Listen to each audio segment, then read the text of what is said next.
বারোদোলের মেলা হচ্ছে আমাদের কৃষ্ণনগরের ঐতিহ্য।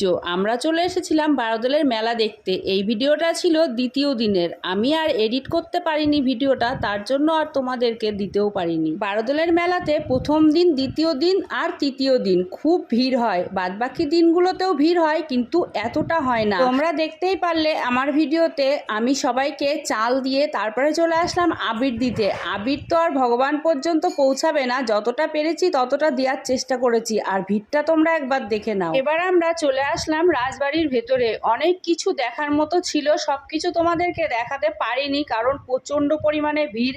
এখানে দেখো মহারাজা যেসব জিনিসগুলো ব্যবহার করতো সেই সব জিনিসগুলো সব বের করে রেখে দিয়েছে। এই দিনগুলোতে প্রচন্ড পরিমাণে ভিড় হয়, তার জন্য আমি মনে করি সকালের দিকে আসলে পারে ভালো করে সবকিছু দেখা যায় এবং সবাইকে দেখানো যায়। এই দেখো এখানে মহারাজার সিন্দুকটা আছে, অনেকগুলো সিন্দুক বের করে রেখেছিল, আর এটা হচ্ছে